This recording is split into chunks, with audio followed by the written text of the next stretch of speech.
talking about the moral compass, and I get this, and this is, again, it came in from our Facebook group. Can you share the actual comment that came in for us, Rory? Yeah, so again, we're very grateful to Beverly Emma Swales. Yes. She writes, my question is on social media. I have friends who I have shared laughs and experience with, and I'm finding myself in a dilemma as I'm developing as a person, growing and changing. Some things I write about on social media really bother me, and my moral compass is screaming internally. I'm struggling to find acceptance around what they're saying. Oh, Beverly, how familiar? How familiar is this? Oh, yeah. Yeah, it's just super familiar, and for me, it's a indication of the privilege of our work, because as we go on to work with other people and their difficulties, we really get an insight into the world that other people don't. We, to use a phrase from The Matrix, we take the red pill, we go down the rabbit hole, and the world is not as we perceive it. Oh, very, very, very much so, and our values can change. I know mine did. I remember my values changing, and I can so relate. There were certain people that I didn't want to spend time in their company anymore because I found them to be quite judgmental. And interesting looking back on that, because at the time, and it's about who you choose to spend your time with. They say that the 5 people you spend most time with is the sum of who you are. I don't know what the research is on that, but it is definitely a saying. And I found the people that I chose to spend my time with changed. But also looking back on that, I recognize I was on a journey of discovery, and I was learning new things, and my truths were being challenged, and my truths was changing, and I was becoming a different person. And other people were not on that journey with me. They're not going on that journey. You kind of leave them behind in a way, or they continue on their own journey. And it's interesting now, having been in practice for a few years, I look at it less so. I think that when I was experiencing all those changes, I was maybe in a way becoming judgmental myself of the people that didn't share the values I held. And I think I've mellowed a little bit on that. So it's really an interesting topic. Yeah, and I'm with you, Ken. I went through this kind of a bit of a kind of sharp phase of kind of not being accepting of other people's unacceptance, yes. if that makes sense. And now I just realised that I move in a lot of the work I do.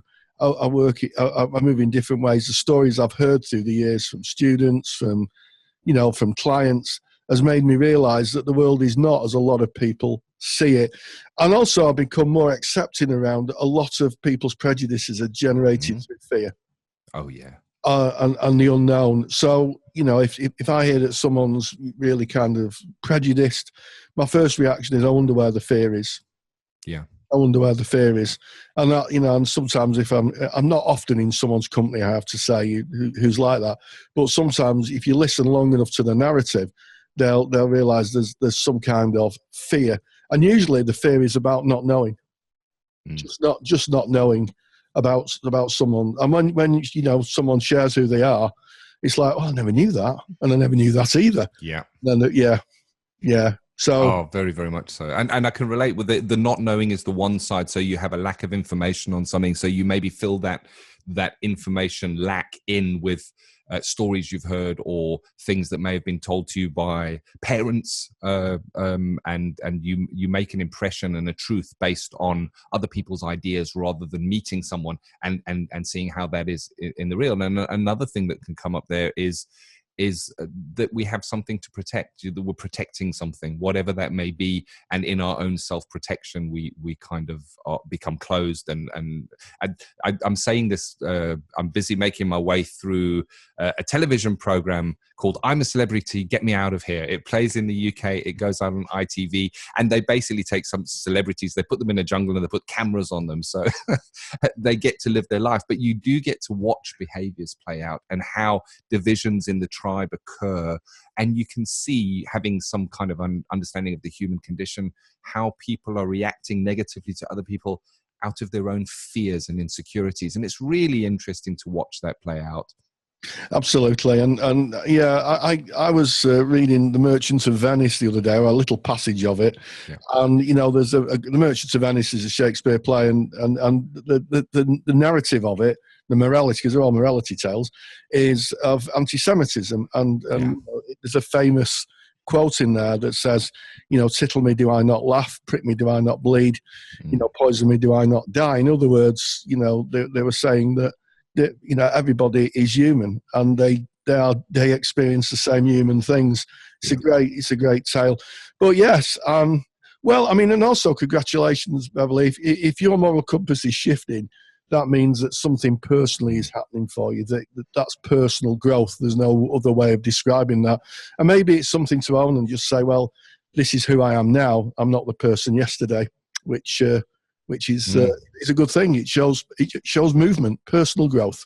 It is, and it is great, and you're speaking about that in a positive light there, Rory, but I also recognize that there can be a negative side to that, specifically when those closest to you are the ones that you feel yourself growing away from. It may be work colleagues, it can even be a partner that you've been with for many years, and you find yourself kind of having different values and being drawn in a different direction. And it happens. And I remember the very first day of sitting in your class, Rory, because I don't think it's a secret that I was a student of yours at one time, Rory. I've certainly mentioned it enough times. And I remember the very first class where you basically said, this course comes with a health warning. Yes. Yes. Your world will change. Yeah. And, a few people at the beginning were like, I don't know about that. And at the end, I know my diploma course, like a lot of counselling courses, it was predominantly women.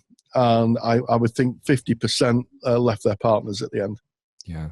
Yeah, people leave jobs. I know I did. I left a career. I left a career, changed it, and made what could be considered by many as a rash decision. But my values had changed, and amassing pieces of paper in a bank account were no longer as important as actually making a difference in people's lives. And it was like a calling to me. And luckily, I had the support of my family at the time. But I can see where it can be difficult when you may not have that support. So I recognize it as a wonderful thing to grow, to feel your compass direction changing, to recognize that development in self. But I also recognize that it can sometimes be a painful thing to go through.